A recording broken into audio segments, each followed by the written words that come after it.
Hi students, ಈ ವಿಡಿಯೋದಲ್ಲಿ ನಾನು ನಿಮಗೆ PUC ಸಂಬಂಧಪಟ್ಟ ಹಾಗೆ ನೀಟ್ ಮತ್ತು KCET ಸಂಬಂಧಪಟ್ಟ ಹಾಗೆ ಮಾಹಿತಿ ನೀಡಲು ಹೋಗ್ತಾ ಇದ್ದೇನೆ. ಮುಂದಕ್ಕಿಂತ ಮುಂಚೆ ಒಂದು ಸ್ಮಾಲ್ ಇನ್ಫಾರ್ಮೇಷನ್. ನೀವು ಕಲಬುರಗಿ ವಿದ್ಯಾರ್ಥಿಯಾಗಿದ್ದು ಆಫ್ಲೈನ್ KCET ಮತ್ತು ನೀಟ್ ಕ್ರ್ಯಾಶ್ ಕೋರ್ಸ್ ಬಗ್ಗೆ ಸರ್ಚ್ ಮಾಡ್ತಾ ಇದ್ರೆ ಅಲ್ಫಾ ಟ್ಯೂಟೋರಿಯಲ್ಸ್ ಕಲಬುರಗಿ ಅಂದರೆ ನಮ್ಮ ಹತ್ರ ಸಹ ನಡೀತಾ ಇದೆ. ಇಂಟ್ರೆಸ್ಟ್ ಇದ್ದರೆ ಜಾಯ್ನ್ ಆಗ್ಬೋದು. ಸೊ ನಿಮಗೆ ಒಳ್ಳೆಯ ಕೋಚಿಂಗ್ ಸಿಗುತ್ತೆ. ಸಿನಾಪ್ಸಿಸ್ ಅಲ್ಲಿ ಹೇಳಲಾಗುತ್ತೆ, ಮತ್ತು ಆಮೇಲೆ ಡಿಸ್ಕಷನ್ ಪೇಪರ್ ಇರುತ್ತೆ, ಡೌಟ್ ಕ್ಲಿಯರಿಂಗ್ ಸೆಷನ್ ಇರುತ್ತೆ, ಮತ್ತು ಆಮೇಲೆ ಟೆಸ್ಟ್ ಸಹ ಕಂಡಕ್ಟ್ ಮಾಡಲಾಗುತ್ತೆ. ಅಪ್ ಟು ಎಕ್ಸಾಮ್ಸ್ವರೆಗೂ ನಿಮಗೆ ಕ್ಲಾಸಸ್ ನಡೆಯುತ್ತೆ.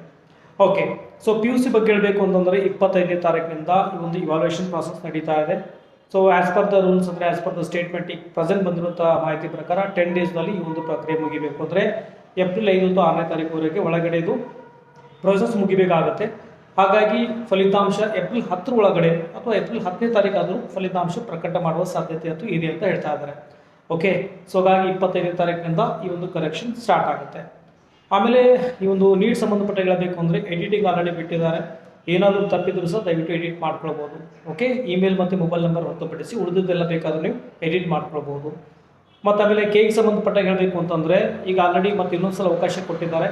ಕೆಗೆ ಯಾರು ಅಪ್ಲೈ ಮಾಡಿಲ್ಲ ಅಪ್ಲೈ ಮಾಡಿ, ಆಲ್ರೆಡಿ ಮಾಡಿದರೆ ಅವಶ್ಯಕತೆ ಇಲ್ಲ. ಅಪ್ಲೈ ಮಾಡಿದ್ದಿಲ್ಲ ಅಂದರೆ ದಯವಿಟ್ಟು ಅಪ್ಲೈ ಮಾಡಿ.